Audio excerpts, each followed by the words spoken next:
Oke, baik. Desi, terima kasih dan pendengar Kardopa kita bersama dalam program Duduk Bareng Parlemen untuk edisi hari ini, Rabu 11 Oktober 2023.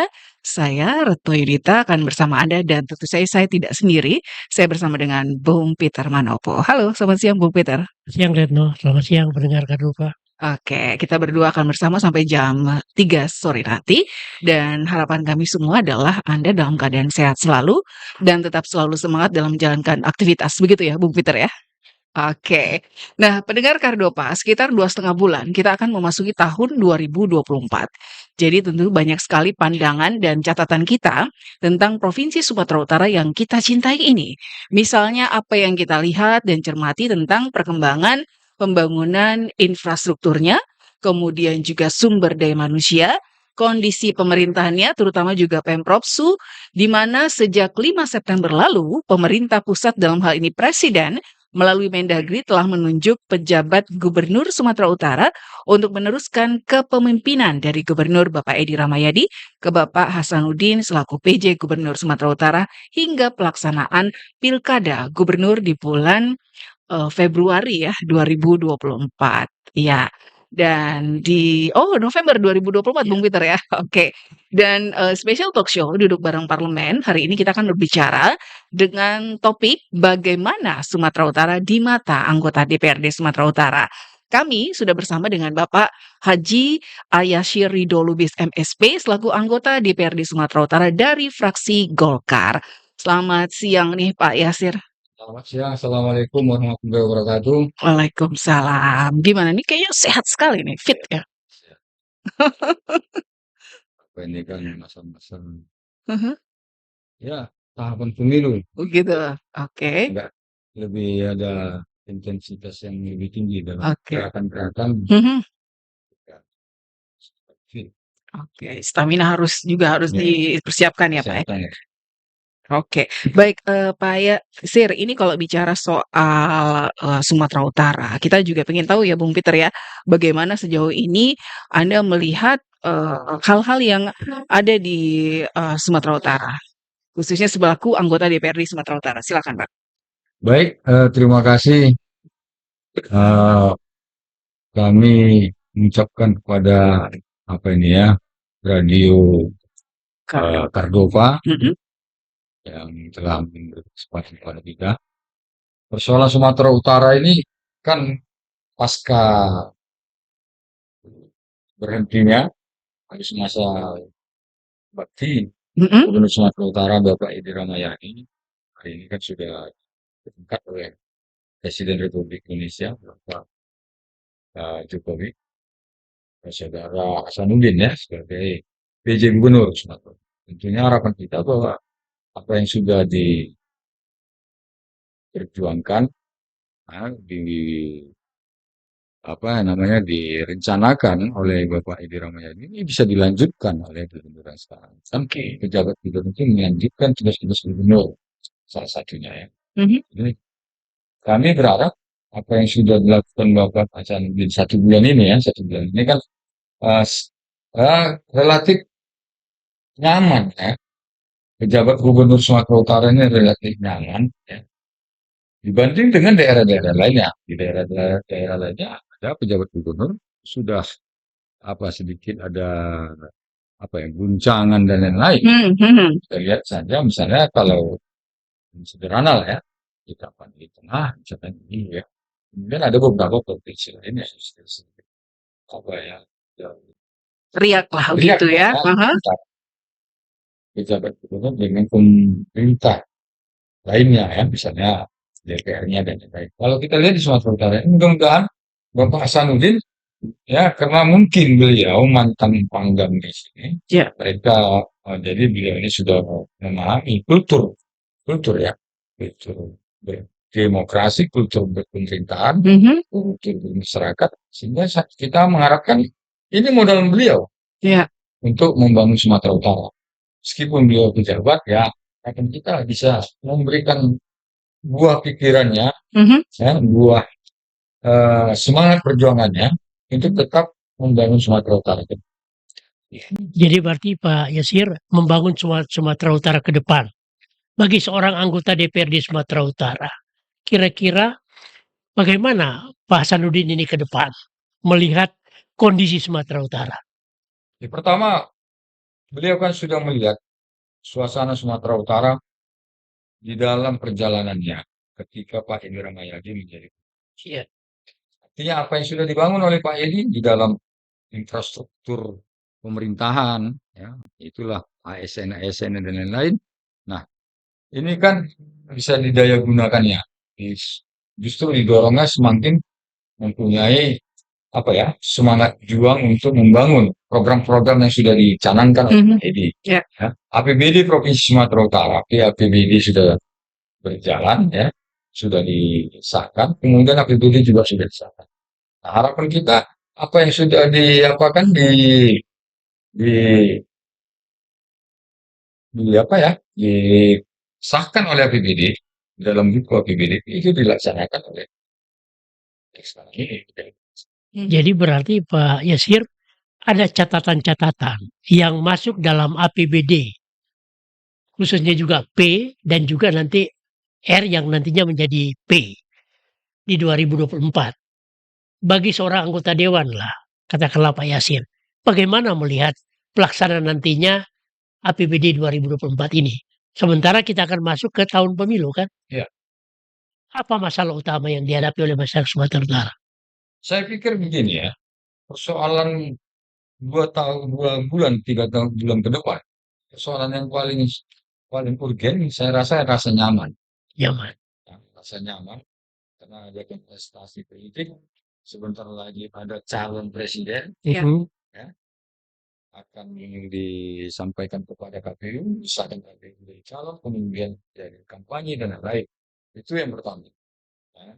Kedua, ada pemilu legislatif, Mhm. calon anggota DPR RI, DPD, DPR provinsi maupun DPR kabupaten kota. Nah, harapan kita rakyat ini menghadapi pesta politik ini, pesta politik saya katakan, dengan riang gembira, rasa nyaman dan lain. Namanya juga pesta gitu ya, Pak, Nah, ya? Iya. saya harap seperti itu. Kalau persoalan lainnya, infrastruktur, pembangunan sumber daya manusia dan lain-lain ini kan berjalan seperti biasa saja, ya kan? Kenapa saya katakan biasa? Ya, apa yang sudah diputuskan di APBD itu jalankan saja oleh pemerintah sementara. Jadi berarti apa yang diinginkan oleh anggota DPR adalah bagaimana melanjutkan apa yang sudah dikerjakan oleh Pak Edi Rahmayadi bersama Pak Musara Jeksa ya. Pasti kita berharap apa yang sudah dicanangkan beliau, apa yang sudah menjadi program beliau di dalam APBD Provinsi Sumatera Utara itu dijalankan oleh pemerintah selanjutnya. Nah, harapan kita kan seperti itu sebenarnya.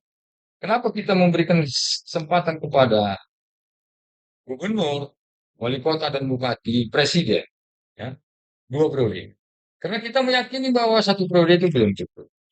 Oke. Mungkin saja ada program-programnya belum terlaksana dengan baik, ya kan? Misalnya ada pembangunan jalan, jembatan, sekolah, irigasi dan lain-lain belum terlaksana pada periode yang pertama. Maka dia diberikan waktu untuk membangun itu di pada periode kedua. Oke. Tapi dalam waktu 1 tahun, Pak, kira-kira itu bisa terrealisasi Saya nggak? tidak mengatakan Pak Hasanuddin mengerjakan proyek ini 1 tahun, tetapi apa yang sudah menjadi program pemerintah Provinsi Sumatera Utara yang sudah dilakukan bersama antara pemerintah Provinsi Sumatera Utara, gubernur dan DPR, sudah disahkannya APBD itu jalankan saja. Oke. Karena kalau dia membangun sebuah program baru, akhirnya APBD nanti. Ya, berubah lagi ya. Nah, justru itu yang menjadi masalah. 1 tahun merombak pikiran RPJMD rakyat Sumatera Utara yang 5 tahun. Kan 5 tahun RPJMD pemerintahan gubernur. Nah, belum selesai. Tetapi program itu sudah berjalan. Contoh, 2,7 triliun APBD Iya, Sumatera Utara tentang pembangunan jalan, ya, pembangunan rumah sakit haji dan lain-lain. Gitu. Itu kan belum selesai. Betul. Nah, kalau itu dihentikan itu kan lebih parah, menjadi beban. iya, Itu menjadi beban bagi masyarakat, rakyat, pemerintah. Kenapa? Kalau tidak terlaksana itu dengan baik, maka itu akan menjadi beban bagi rakyat. Kan seperti itu. iya. Tapi persoalan utama kan bagaimana relasi ataupun hubungan antara DPRD Sumatera Utara dengan pihak Pemprov dengan pejabat gubernur sekarang. Saya rasa biasa-biasa. Biasa-biasa aja. Biasa baik, nggak ada Hmm. masalah. Kan kalau kita ini, apalagi di masa musim-musim kampanye ini, pikiran kita ini udah hampir 90% mungkin anggota DPR itu memikirkan dirinya untuk menjadi caleg lagi. Gitu ya? Kan sudah selesai. Iya. APBD sudah. Hmm. Hah? Tinggal kita melakukan tugas kita mengawasi dan lain-lain. Ya, fungsi kontrol Fungsi anggota dewan kontrolnya kan harus kan? kan Hmm. tinggal itu. Kan legislasi Hmm. sudah Ya. terbuka ya. Kita sudah menentu anggaran. Itu kan fungsi anggota DPR yang tiga itu ya. Hmm. Nah, perencanaan anggaran, Ya, kemudian pengawasan, kemudian legislasi. legislasi. Legislasi telah berjalan. Kan? Oke. Tapi di tengah kesibukan anggota dewan, katakanlah yang maju nanti di pemilu 2024, pasti kan akan merepotkan juga, Pak. Di kantor misalnya, apakah setiap hari akan hadir untuk melakukan fungsi kontrol terhadap pemerintah Provinsi Sumatera Utara? Ya, kalau fungsi kontrol itu kan tidak hanya di kantor. Oh, Nah, dimanapun kita bisa mengontrol kan. gitu Kalau ya. kita lihat sesuatu hal yang tidak baik ya kita sampaikan. Ini kan di ranah ruang hampa ini, ruang publik ini kan bisa berbicara. Hmm. Ya, hari ini kita bicara di sini. Oke. Di kantor kan bisa Iya. mengontrol. Kalau kita anggap sesuatu hal tidak baik, kita sampaikan. Ya, itu semua. Jadi bisa berkomunikasi langsung dengan pejabat Gubernur Sumatera Utara. Saya pikir semua orang harus bisa. Harus bisa. Kalau Pak Yasir bisa nggak? Saya belum pernah melakukan hukuman langsung. Kenapa? Ya mungkin waktu saya yang belum ada atau waktu Bapak itu belum ada. Oh gitu ya. Karena saya belum Belum. Oke. Ya tentunya ini kan menjadi sesuatu yang juga dilihat oleh masyarakat. Bagaimana peran anggota dewan terhadap pemerintah Provinsi Sumatera Utara di bawah kepemimpinan dari PJ, pejabat Pak Hasanuddin. Tentunya kan ada hal-hal yang mungkin perlu disandingkan. Misalnya apa masukan dari Pak Yasir sebagai anggota dewan terhadap pejabat gubernur? Ada nggak? sampai saat ini saya belum ada komunikasi sama Iya, ya. Kan kalau kita juga ingin menyampaikan sesuatu itu kan bisa saja melalui forum ya. iya, Forum yang lebih luas itu paripurna DPR ya. betul. Secara pribadi saya Belum. belum. Termasuk misalnya ngirim WA atau juga bertelepon? Belum juga. Belum juga. Saya belum jarang jarang sekali saya melakukan hubungan dengan eh, para pejabat di Sumatera Hmm. Utara ini. Artinya kalau misalnya setingkat gubernur ya, misalnya seperti ini. Kecuali mungkin ada hubungan yang apa ya, eh, ya saya jujur aja lah, selama Pak Eri jadi gubernur mungkin 2 tahun terakhir saya baru, Hmm. 3 tahun sebelumnya saya nggak pernah hubungan. Iya. Saya nggak tahu nomor handphone dia dan dia nggak tahu nomor dia. Ya nggak mesti juga saya harus punya komunikasi langsung dengan beliau. Iya. Tapi kan Pak Yasir sebagai anggota dewan kan selalu kan melihat, mencermati apa yang dilakukan oleh katakanlah pemerintah Provinsi Sumatera Utara melalui PJ Gubernur yang sekarang. Ya. Adakah info-info yang Bapak dapatkan? Saya melihat beliau ini orangnya ya baik, ya Oke. mau bekerja dengan baik untuk masyarakat suatu. Intinya ya kan kalau kita lihat 1 bulan ya, ini usia beliau ini kan 1 bulan baru jadi Iya. pemimpin. Ya, Mas saat ini masih berjalan dengan normal, Hmm. berjalan normal saja, biasa saja. Mhm. Ya, biasanya pejabat gubernur lah, ya kan. Kan kalau mengambil tindakan ataupun tindakan-tindakan strategis, Hmm. itu kan agak apa juga ya, sedikit riskan ya. Hmm. Karena kita mengakui bahwa beliau itu gubernur Sumatera Utara, tetapi kan bukan pilihan rakyat, Iya. beda dia. Walaupun tidak gubernur itu mempunyai kewenangan yang sama, tapi Ya. harus diingat Mhm. bahwa kami ini anggota DPR itu rakyat. Bapak itu tidak. Iya. Jadi Pak Yasir optimis, di bawah kepemimpinan Pak Hasanuddin, Sumatera Utara ke depan akan bagaimana? Saya optimis berjalan dengan baik. Pemerintahan ini berjalan baik. Pembangunan yang sudah dicanangkan oleh Bapak Edi Iya. Ramayadi, ya, di masa beliau itu, ini bisa harus wajib berjalan dengan baik. Berjalan sesuai dengan harapan masyarakat Sumatera Utara.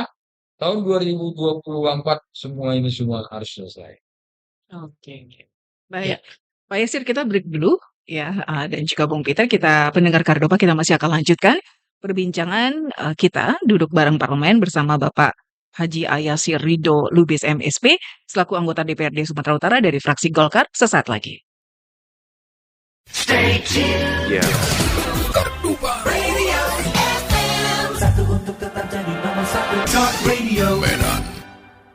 Oke, kita lanjut lagi Bung Peter. ya, Pak Yasir tadi Bapak sudah menjelaskan, walaupun memang komunikasi tidak terlalu intens yang dilakukan, tapi Bapak masih tetap bisa mengontrol begitu ya Pak ya, dengan PJ Gubernur kita. Pastilah, kan Aha, kita punya hak itu, ya, hak kita untuk mengawasi pemerintahan ini. baik. Lantas Pak Yasir, sejauh ini bagaimana dengan pengembangan dan penempatan SDM di Pemprov Su terkait dengan kepala dinas, badan ataupun biro? Sejauh mana respon anggota DPRD Sumatera Utara terkait hal ini? Saya lihat gini ya, sumber daya manusia yang saat ini menjalankan tugas dan fungsinya, apakah itu OPD, kepala biro dan lain-lain itu ya. Sepanjang mereka bisa menjalankan tugas-tugas dan fungsinya secara maksimal sesuai dengan aturan yang ada, ya biarkan saja dia berjalan. Kan kan tidak ada pula masalah sepanjang dia bisa menjalankan tugas dan fungsinya. Kan ketaatan dan kepatuhan ini kan kepada pimpinan. Betul. Pimpinan Pak Gubernur, Pak Hasanuddin ya patuhlah dengan aturan itu. Patuhlah dengan Pak Hasanuddin sebagai Gubernur Sumatera Utara. ya. Ini kan nggak ada persoalan. Saya Hmm. rasa nggak adalah masalah sepanjang ya OPD ini bisa menjalankan tugas dan fungsinya sesuai dengan apanya ya, eh, regulasi yang ada dan sesuai dengan dinas-dinas yang ada. Mhm. Tapi kan persoalan sepanjang para katakanlah personil yang ada di Pemprov Su mengikuti apa yang sudah ada. Nah, bagaimana kalau misalnya para personil yang ditugaskan itu tidak menjalani tugasnya? Kalau dia tidak menjalankan tugasnya berarti kan melanggar perintah atasan. Ya, Ya, berhenti saja kan ya. ini kan PJ. Betul. Hmm. PJ ini kan menjalankan perintah. Ya, Perintah untuk menjalankan roda pemerintahan di Sumatera Utara. Hmm. Misalnya ya, OPDA ya, ya, dia bertugas mengurusin jalan di Sumatera Utara, mengurusin sekolah yang ada di Sumatera Utara dan lain-lain. Sepanjang itu dijalankan OPD dengan baik sesuai dengan tupoksinya, tugas dan fungsi mereka sebagai OPD, saya rasa kan ini nggak ada persoalan. Iya. Kecuali kecuali ini gubernurnya punya pikiran lain, OPD-nya punya pikiran lain. Kalau berpikir dengan pikirannya sendiri, ya gimana bangsa ini? Kan ada aturan, regulasi yang Iya, oke, memang ada aturan sebagai landasan. Iya. Tapi kan dalam pekerjaan kan bisa saja aturan itu dilanggar. Ya kalau melanggar ya kan salah. Ada sanksi. Pastilah. Bisakah PJ memberikan sanksi? Saya rasa bisa. Bisa ya. Bisa. Hmm. Namanya pun sanksi salah. Kalau dia berbuat di luar dari tupoksi dia sebagai anggota DPR, mohon maaf sebagai OPD, Jadi, saya rasa katakanlah kepala dinas kepala misalnya. dinas, misalnya tidak menjalankan fungsinya sebagai kepala dinas, saya rasa pantas disanksi. Disanksi atau ditegur dulu atau Ya gimana? itu Proses lah ya. proses lah itu kan. Ada apa ya, inspektorat dan lain-lain. Kan nggak ada. Ya itu, saya rasa ini negeri ini sudah berjalan 70-an tahun, 78 tahun berjalan normal saja ini. Iya. Ya kan? Yang penting bagi kita, jangan sampai bahwa pemerintah Sumatera Utara itu autopilot. Nah, itu yang bahaya. Iya. Hah? Hmm. Berjalan tanpa ada yang mengendalikan. Ini bahaya. Jadi sehingga kita tidak mendapatkan hasil-hasil yang maksimal kalau seperti itu. Dia tidak tahu apa yang dimulai awal yang dikerjakan sudah dikerjakannya di ujung. Nah, itu berbahaya. Iya. Kita Tapi berharap itu kan berjalan sesuai sesuai dengan aturan-aturannya ya. Dari step by step bisa Hmm. dikerjakan oleh. Memang aturan sudah ada, Ya. tapi dalam pelaksanaannya kan kadang-kadang aturan itu bisa berubah. Karena mungkin ada kepentingan lain. Ya kalau kepentingan lain itu tidak melanggar aturan, tidak ada masalah. Bisa. Salah. Dan kalau kita melihat secara umum lah, kan antara Pemprov Su kan punya hubungan juga dengan kabupaten kota. Ya, Ya kan, di sana ada bupati, ada wali kota. Nah, sejauh ini menurut pandangan Pak Yasir, gimana membangun sinergi antara pejabat gubernur yang sekarang dengan katakanlah bupati ataupun wali kota di Sumatera Utara? kalau saya lihat lebih mudah ya. Lebih mudah. Nah, kenapa? Beliau ini pernah menjadi Pangdam. Oh ya, Sehingga hubungan interaksi antara gubernur, PJ gubernur hari ini dengan para bupati dan wali kota hampir semua sudah berkenalan nih dulunya. Nah itu, hampir semua sudah berkenalan. Jangan-jangan hubungan mereka lebih intens dengan pejabat gubernur ini daripada saya. oh Kenapa? Karena mereka sudah kenal dia. Nih. iya. Kalau saya kan kurang. Hmm.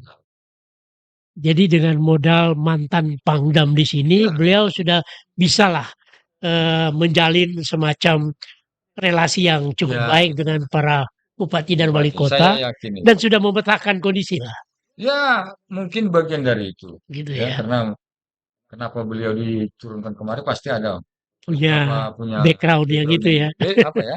Yang sesuatu lah ya. Tuh. Lebih mudah mungkin ya untuk Hmm. menjalankan pemerintahan. Tapi kan sebagai anggota DPRD Sumatera Utara, Pak Yasir kan bisa memberikan masukan kepada pihak PJ Ya, Gubernur kan. Apakah itu melalui katakanlah lembaga dewan atau juga melalui pribadi boleh ya, nggak ya? bisa, boleh. Bisa ya. Ada rencana memberikan masukan. Ya, kita tengok nanti sesuai dengan kebutuhan. Ya, Kenapa harus tengok? ya karena kita juga sekarang dalam keadaan apa ya? Eh, sibuk di DPR ya. Sebentar lagi kita kan mau reses. Iya betul. Nah, itu kan juga mau makan waktu. Mungkin ada waktu-waktu tertentu nanti kita ketemu sama Iya. beliau. Walaupun saya sebenarnya sudah ketemu, tapi tidak ada Dialog. bicara dialog yang Oh. lain ya, yang Hmm. apa terlalu jauh, Hmm. terlalu panjang ya. Iya. Karena saya juga kenal beliau ketika beliau jadi Pangdam. Hmm. Atau mungkin Pak Yasir sibuk mempersiapkan diri barangkali untuk Ya salah satu oh mungkin, salah satu. salah satu. Jadi kan tidak akan fokus kalau gitu, Pak. Karena pikiran Bapak udah terpecah-pecah nih. Gimana Pak Yasir? Saya mau tanya kembali nanti. Itu rupanya pejabat-pejabat yang di atas itu nggak Jika nggak memikirkan, seperti itu. hah? Ya. Nggak seperti itu, nggak memikirkan dirinya. Pak, menteri-menteri itu dan lain-lain itu nggak memikirkan dirinya, rupanya. Sebentar ke sana, sebentar kemari. Betul. Oke. Betul apa enggak? Ya. Apakah sesuai dengan tupoksinya dia kerjanya mengurus beca, nah, yang diurusnya petani. Datanginya juga para petani juga sama. Jadi tak perlulah diapakan itu kan perdebatkan. Namanya juga kita di dalam situasi seperti ini sekarang mau menyambut pesta demokrasi ya sah-sah saja sebagai anggota DPR, sebagai calon gubernur, calon presiden, calon-calon ini, ya kan? Sibuk dengan yang hal seperti itu. Ya. Nggak usah diapakan itu. Nanti kita bilang yang pengangguran itu cuma calon itu kan Anies itu. Yang lainnya kan pejabat itu. Pejabat semua. Ya, Pak Yasir melihat potret Sumatera Utara dalam beberapa bulan belakangan ini kan banyak mendapat sorotan misalnya kondisi-kondisi di daerah. Seperti kondisi Medan kemarin kan orang banyak tahu tentang begal, ya kan? Soal keamanan. Nah, bagaimana kurang lebih lah menurut Pak Yasir dengan PJ Gubernur ini bisa nggak Sumatera Utara itu aman, kondusif, walaupun memang ada Kapolda kan selaku katakanlah jajaran kepolisian yang menangani persoalan itu. Tapi kan punya relasi dengan pihak PJ Gubernur. Eh, saya gini ya, persoalan keamanan ini kan persoalannya polisi, Iya. tapi bukan polisi ansih ya, juga ada apa peran serta masyarakat. Ya. Gubernur ya kita harapkan ikut serta Hmm. ya dalam rangka mengamankan ya, menjauhkan masyarakat dari begal, menjauhkan masyarakat dari ketidaknyamanan dan lain-lain ya, ketidakenakan dan lain-lain. Itu pasti adalah relasinya ya. Kan beliau ini bisa berkoordinasi kah namanya atau bersinergi kah namanya dengan bupati, wali kota, kabupaten kota sehingga bisa memberikan pelayanan kepada masyarakat lebih baik, ya kan? Harapan kita kan pemerintah ya mengajak rakyatnya kan. Hari ini kan kita mengajak rakyat supaya sebenarnya masalah ini rakyat. Rakyat ini membiarkan begal ini, misalnya Hmm. rakyat tawuran dan lain-lain itu. Yang melakukan itu kan anak-anak kecil, anak SMP, anak SMA dan lain-lain itu kan. Nah, apa peran serta bapak dan Oh, orang orang tua? tua ya. Ya kan membiarkan itu. Nah, ini yang menjadi masalah. Kalau dulu waktu saya jadi ketua KNPI yang kita urus itu kan pertarungan perseteruan antar OKP dan lain-lain ya kan. Ya. Apa yang ada di dalam pertarungan dan perseteruan itu? Perkelahian ya antara organisasi. Kemudian ketika saya di masa lalu ini ya, ceritakan. Beda dengan hari ini. Di masa lalu itu persoalannya isi perut. Hmm. Kenapa? Sejengkal itu ya. Sejengkal perut. Apa itu? Ya. Yang dipertaruhkan ada sumber keuangan di situ. Misalnya pajak, ya, parkir, Parkir. Ya. dan lain-lain, jaga malam dan lain-lain. Nah, itu yang menjadi pertaruhan antar organisasi kepemudaan di masa lalu waktu masa saya itu. Nah, yang sekarang ini ya saya heran itu. Yang dipertaruhkan apa? Gak ada. Serang menyerang antar kampung yang rusak rumah orang, Ya. yang rusak rumah masyarakat, tapi semuanya membiarkan. Membiarkan dia sunyi senyap, ya kan? Yang penting dia pakai handphone main dulu di rumah. Nah, enggak ada lagi interaksi antar masyarakat. Kita pun duduk Atau di sini. mungkin begini Pak Yasir, Hmm. masyarakat sudah apatis. Iya. Kalaupun nanti akan dilakukan pengaduan ke pihak aparat dan kemana, hasilnya Nggak juga nanti direspons. tidak direspon. Gimana Pak? Aku gini ya, masyarakat yang saya maksud tadi itu kan orang tua dari para pelaku itu. Kenapa dia nggak pernah berpikir? Anaknya keluar malam dan lain-lain, melakukan kejahatan dan lain-lain, tapi dia diamkan. Dia biarkan. Ya sudahlah, ya sudahlah, sudahlah. Buktinya diurusnya juga kok. Dia yang ngurus itu ke kantor polisi. Kalau ketangkap. Kalau ketangkap, Iya. kalau nggak ketangkap, dia nanti akan datang nangis-nangis mengatakan anak saya urus. Kalau nggak masuk penjara. Hmm. Saya berharap pemerintah, khususnya aparat kepolisian, anak-anak seperti ini ya tangkap saja. Hmm. Kenapa? Inilah sumber persoalan yang akan datang. Karena ini pembiaran akan dilakukannya kembali. Nah, orang tua yang mempunyai anak seperti ini, nah, sikapnya juga nggak benar. Dia ketika ketangkap, ya, dia nangis-nangis datang polisi. Mengatakan tolonglah saya lah nanti yang apa anak di bawah umur dan lain-lain. Alasan kan anak di bawah umur Ya, dan lain. Ya. Nah, kemudian dia katakan bahwa eh, dia akan mengurus anaknya, mengajarkan anaknya. Tapi anak orang udah hampir mati. Kena parang, kena cangkul, kena apa itu? Gimana itu? Orang udah dari parang. Gimana nasib orang yang kena parang itu? Bagaimana pula perasaan orang yang kena parang? Ya. Itu yang menurut saya. Itu kondisi yang kita dapatkan di katakanlah di Medan dan sekitarnya dan juga di daerah-daerah lain kan. Katakanlah skopnya Sumatera Utara. Tapi di bulan September kemarin kan kita tercengang juga. Sumatera Utara itu ranking 1 narkoba. Ya. Menjadi persoalan juga kan bagi para pejabat-pejabat yang ada di sini. Bagaimana kita menghadapi katakanlah hal-hal ini yang tersangkut dengan narkoba. Menurut Pak Yasir gimana? Ah, ini juga persoalannya kan persoalan yang sangat luar biasa ya. Bisa Sumatera Utara katanya ya. Iya. Saya nggak tahu Pak persis angka-angka itu bahwa menjadi daerah pengguna narkoba terbesar ya Iya. di Indonesia, Iya, termasuk provinsi terbesar ya. Sumatera Utara. Nah, ini kan kalau di masa dulu ya, mungkin ini jalan masuknya kita semua udah tahu nih. Hah? Pemerintah, kepolisian, masyarakat semua udah tahu jalan masuknya dari apa ya?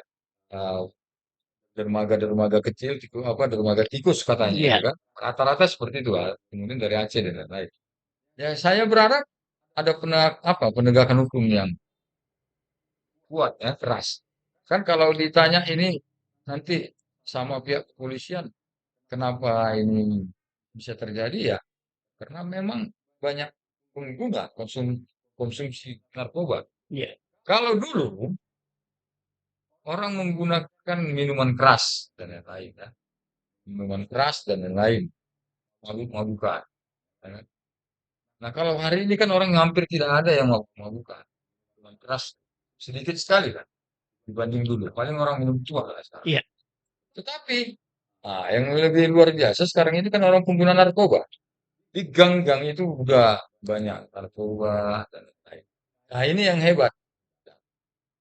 Pembiaran juga, pembiaran oleh masyarakat. Misal contoh, Ya, tapi ada sorry aku potong. Kan di DPRD Sumatera Utara kan pernah dibuat perda tentang ini kan. Nah, pelaksananya gimana? ya kita sudah mendorong Oh. pemerintah untuk menjalankan itu. Ya, tetap melakukan apa ya hubungan dengan pihak kepolisian supaya ini para pengguna narkoba ini atau apalagi para pengedar narkoba Bandar, bandar. bandar lain. Ya, faktanya sampai saat ini kan masih juga belum bisa berjalan maksimal seperti harapan kita ya.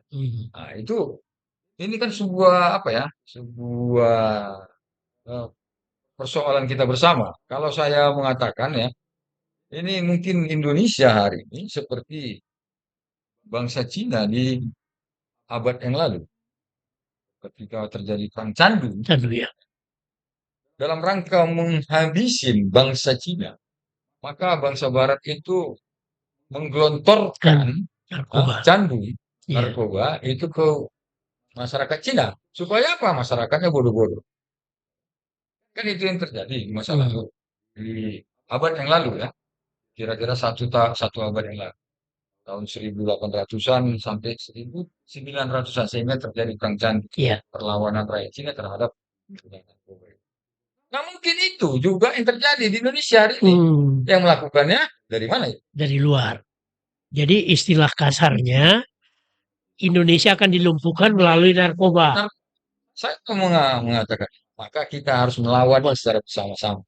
Harus banyak rakyat, harus semua rakyat ya melawan narkoba ini dari diri kita dan keluarga kita. Itu harapan saya. Percayalah Indonesia ini akan runtuh kalau ini kan sebenarnya proksi ini kan berbeda. Iya. Ya, kalau dulu perangnya seperti senjata dan lain-lain, ini hari ini mungkin dengan narkoba datang.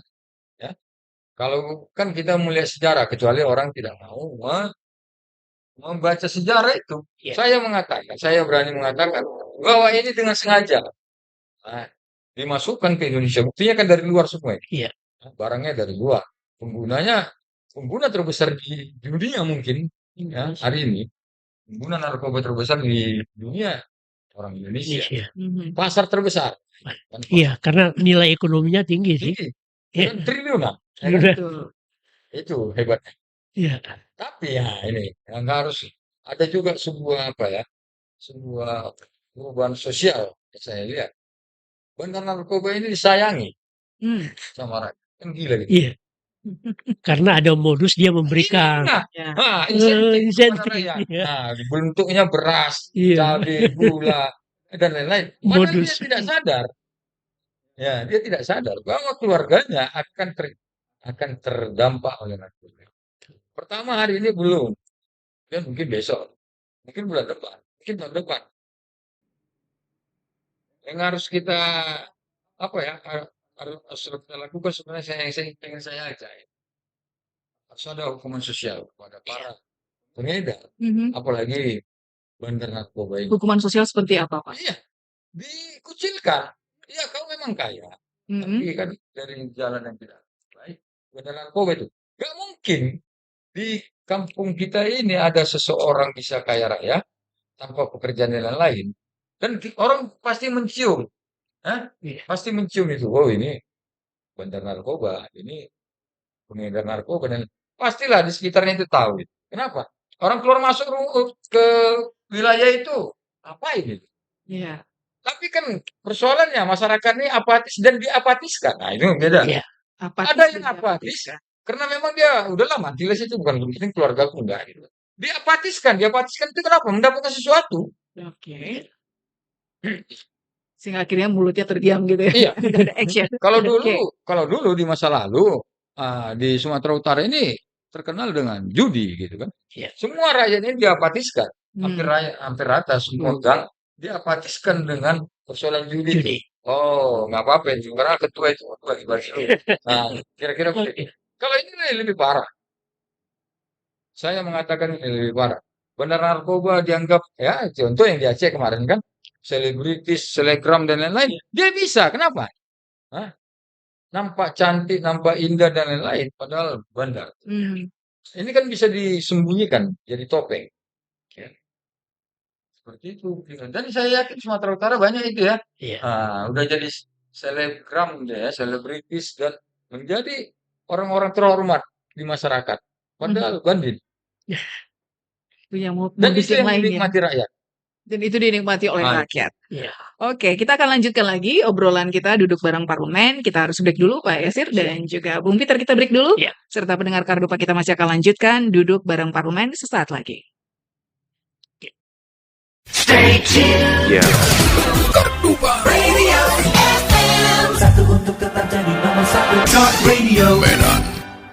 Radio Kardopa berani tampil beda. Kita lanjutkan kembali duduk bareng parlemen masih bersama dengan narasumber kita yaitu Bapak Haji Ayasir Ridho Lubis MSP, anggota DPRD Sumatera Utara dari fraksi Golkar, dan kita masih bersama dalam topik bagaimana Sumatera Utara di mata anggota DPRD Sumatera Utara. Oke, Bung Peter, ini kita sudah berada di sesi terakhir Iya. ya untuk siang hari ini di duduk bareng parlemen. Mungkin kalau bicara tadi soal pesta demokrasi, ini juga semua hal sekarang kita coba amati dari sisi politik gitu ya Pak ya. Iya. Karena kita berhadapan dengan seorang politikus kan. Nah, Sudah betul. pastilah. Haha, Paling tidak pemilu 2024 sudah menjadi bagian dari sepak terjangnya beliau. betul. Iya kan? Sebagai anggota DPRD Sumatera Utara Mhm. selalu bergelut dengan masalah politik. Oleh karena itu, apakah kedepannya akan bergelut lagi di situ? Nah, Boleh kita tanyakan ke beliau. gimana Pak? Iya kan Pak Yasir? iya, siap, siap. Ya kita berharap pemilu ini kan damai. Iya, saya berharap seperti itu. Kemudian pestanya pun tidak ada riak-riak, ya Mhm, kan? mhm, Gembira kita kan begitu Iya, ya. dan yang mhm. paling gembira kalau kita berhasil di situ. Oh gitu. Berhasil dalam artian Kita duduk lagi, Pak. duduk lagi, mau maju. Maju kita. Oh, Oh gitu. Saya diamanahkan untuk maju Hmm. menjadi calon kembali, walaupun Iya. sebenarnya saya kemarin-kemarin itu sudah mau menarik diri, mhm. tapi ya dorong kawan-kawan dan keluarga mungkin ya, kawan lah yang paling banyak mengharapkan kita maju. Oke. Ya maju ke DPRD Sumatera Utara atau? Saya ke DPR RI rencananya. Oh, Naik kelas nih kalau gitu Pak. Ya, mudah-mudahan Tuhan memberkati, Mhm, semoga saya bisa. Ya, mhm, mungkin kan kita ya tidak bisa menilai diri kita orang. hmm. Kalau kita sudah cukup, mhm. ya bisa di sana. Karena beda kita dengan orang lain. Orang lain kan mungkin punya modal yang berbeda dengan kita. Kita juga mempunyai kelebihan dan banyak kekurangan. Tapi kan Pak Yasir, dalam kita menjadi calon legislatif, katanya ada 3. Yang pertama itu adalah modal sosial, ya kan? Modal politik sudah adalah kan, di bawah naungan Partai Golkar. Dan yang ketiga, modal isi tas. Hmm. Kira-kira siap nggak? Ini saya suka tadi. Persoalan modal sosial ya. Itu Iya. bukan rahasia dapur harusnya Pak? Tidak, Tidak ya? ini harus dibuka supaya rakyat ini tahu. Mhm. Kenapa jadi gini Bang, saya dicalonkan ini di Dapil 1 Sumut. Sumut 1 DPR RI. Mhm. Itu Medan di Serang, Sergei dan Tebing Tinggi. Iya. Mhm.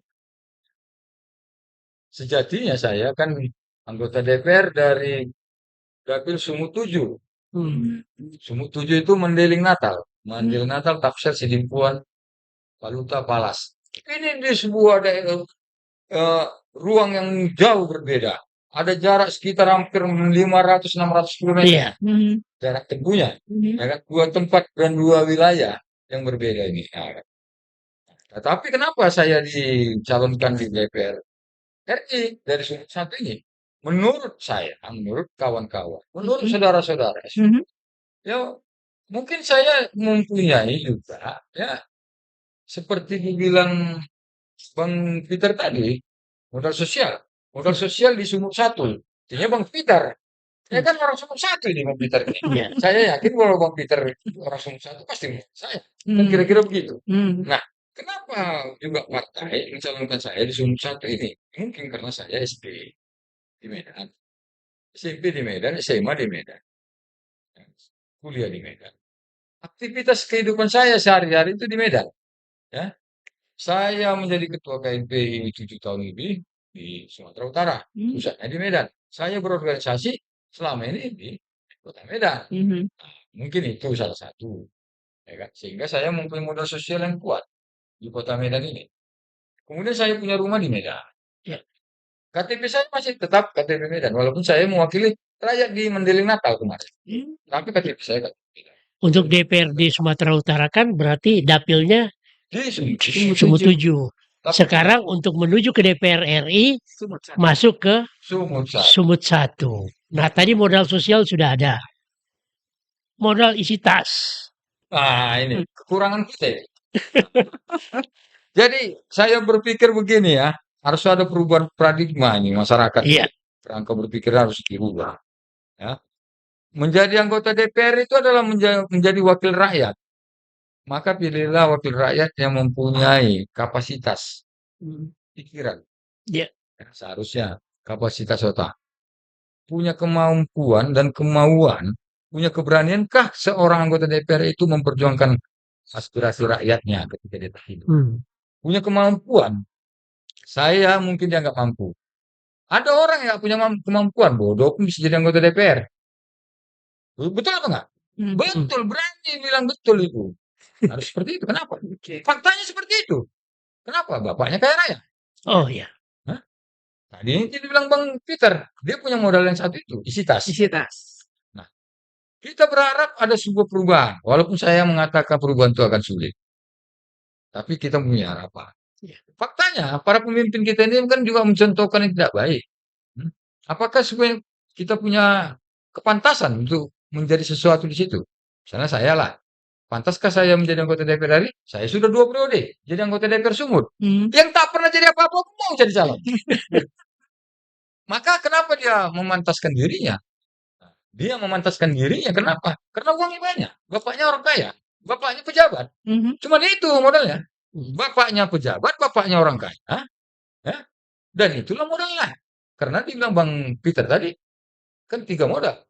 Isi tasnya tadi itu rupanya berlebih-lebih. Mhm. Sehingga dia bisa membeli rakyat. Itu tuh. Tapi masyarakat sekarang kan juga sudah semakin Nggak cerdas, tahu Pak kan? Yasir. Itu katanya. Rakyat itu, apa tadi? Semakin cerdas dalam Katanya. katanya. Katanya. Bukan fakta. Tidak. Oh. Saya tidak mengatakan itu buktinya. Banyak yang tidak benar itu terpilih. Banyak orang yang tidak pantas itu terpilih. Berarti rakyat teman-teman Anda juga ada yang seperti itu. banyak. Oh, oke. Ya. Saya berani mengatakan itu banyak. Kenapa? Oke, itu kan di masa lalu. Kan masa sekarang yang kita hadapi kan 2024. Itu harapan kita terjadi Oh. perubahan. Makanya saya mau maju lagi nih Bang Peter. Oke. Iya. Karena saya berpikir mudah-mudahan rakyat ini tersadar. Walaupun saya mengatakan sulit tersadar. Iya, sulit tersadar dari misalnya godaan-godaan kenikmatan. Susah diberikan itu, Pak. Oh gitu ya. Kan demokrasi itu bisa salah. Demokrasi itu bisa salah. Pelatu itu, Bang. Iya, betul. Kenapa? Bisa rakyat ini salah memilih di dalam berdemokrasi. Kenapa? Ketika memilih karena kesesatan pikirannya memilih. Sesat pikiran ini gara-gara apa kira-kira? Karena isi tas tadi mungkin. Itulah. Itu maksud saya. Saya ingin menyampaikan seperti Iya. itu sebenarnya. Tapi Ibu yang menyampaikan. Tapi kan ada satu hal juga yang sekarang ditunggu masyarakat. Ya. Sebagai caleg, gagasan-gagasan ide. Kan itu perlu. Makanya orang pintar, orang cerdas. Mungkin saya bagian dari itu. Oh gitu ya. Ini bukan bagian pujian diri, bukan Bukan. ya? Oke. Faktanya seperti itu. Oke. Oke. Kan gini ya. Kan orang yang menganggap kita cerdas dan pantas. Ibu, saya pantas apa enggak jadi calon anggota DPR? Menurut Ibu? Ya, pantas. Tapi bukankah kita melihat diri kita dulu, Pak? Loh, Kita pantas nggak? saya tidak pandai melihat diri saya. Oh, Orang gitu yang ya. bilang. Bukti saya kan dicalonkan, bukan saya mencalonkan diri. Oh. Karena saya pantas. Dianggap pantas. Tadi dasarnya kan gitu. Mungkin saya kan ini aneh nih, Pak. Iya. Aneh nih. Sebenarnya sebuah apa nih? Sebuah keajaiban dunia. Saya Mhm. dari Sumut itu pindah ke Sumut Sumut Satu. Serbuk. Iya. Itu kan sebuah perbedaan wilayah yang sangat jauh, Iya. hampir 200 kilometer. Padahal Sumut 7 itu Tinggal semua. kemarin-kemarin itu sudah di apa kan? Iya. Nah, Sudah dipupuk Iya, betul, masyarakatnya betul. segala saya macam. dengan modal yang kecil. Hmm. Saya nggak lebih dari 700 juta jadi anggota DPR Sumatera Utara. 2 periode. Jadi berarti optimis untuk DPR RI. Dengan hadirnya Bang Peter di sini saya semakin optimis. Oke. Oke, baik. Pak Yasir, kita sudah berada di akhir kebersamaan kita di program ini, walaupun mungkin banyak hal yang ingin Bapak ceritakan juga, Iya, iya, iya. mengubah Mudah-mudahan mindset. diundang lagi. Nah, gitu, mengubah mindset stigma masyarakat terkait dengan pesta demokrasi yang akan berlangsung 2024 bulan Februari ya, Pak. Itu Closing statement lah mungkin ya, Bung Peter ya. perlu untuk apa ya? Apa Itu tuh? merubah itu perlu contoh ketauladanan. Oke. Saya mau tanya sama kita, apakah ada ketauladanan yang diberikan oleh para pemimpin kita kepada kita? Nanti kita jawab Nanti kita jawab. 2024 Nah, itu. setelah terpilih. Ya kan? Kami berharap nanti Bapak bisa jadi contoh juga Oh, teladan saya buat kita. mencontohkan, anak saya majukan. Oke. Oke. Buktinya keluarga saya, anak saya tidak saya majukan untuk jadi sesuatu. Mhm. Jadi anggota DPR kah, keluarga saya enggak ada saya minta itu. Nanti kata orang ya kan. KKN. Itu keinginan anak saya. Oh gitu. Anak saya punya mimpi. Kapan pula anaknya punya mimpi itu kalau nggak dia yang mendesain? Nggak ada itu. Oke. Oke, kita closing langsung Ya. Oke. atau closing statement lagi? Nah, terima kasih ya. Mudah-mudahan acara-acara seperti ini harus lebih panjang. Ya kan? Kalau bisa ini bisa berlanjut. Karena pikiran-pikiran seperti ini jarang disampaikan oleh para politisi. Mhm. Kenapa? Politisi takut tak dipilih. Mhm. Iya. Saya tidak pernah takut tak dipilih. Karena saya yakin Tuhan beserta saya. Ya, Oke. karena saya yakin kalau saya menjadi anggota DPR, ya terpilih itu karena kehendak Tuhan. Mhm. Kalau kehendak Tuhan, yakinlah. Malaikat pun tak bisa protes, apalagi Betul. orang. Oke. Iya. Mudah-mudahan ketika nanti sudah terpilih, jangan lupakan kami ya, Pak. Ya, saya berharap setiap bulan diundang seperti ini. Oh, gitu. Ya. Saya berharap seperti ini supaya ada ruang bagi rakyat juga mengetahui ada sebuah perubahan pemikiran-pemikiran itu. Ya, sebagai media memang harus menyediakan ruang Ya. di mana kita bisa berdialog untuk menyampaikan gagasan ide, di samping juga menyambut aspirasi dari masyarakat. Betul. Oke. Oke, baik pendengar. Terima kasih, Terima Pak kasih, Yasir. Pak Yasir. Oke, dan baik terima kasih Bapak dan pendengar Kardopa. Demikian duduk bareng parlemen kita untuk edisi hari ini Rabu 11 Oktober 2023 yang sudah berbicara tentang bagaimana Sumatera Utara di mata anggota DPRD Sumatera Utara bersama anggota DPRD Sumatera Utara Bapak Haji Ayasir Ridho Lubis MSP, anggota DPRD Sumatera Utara dari fraksi Golkar. Saya Retno Yunita dan juga Bung Peter Manopo mengucapkan terima kasih untuk kebersamaan Anda. Selamat sore, sampai jumpa. The best music and information. Kardopa Radio.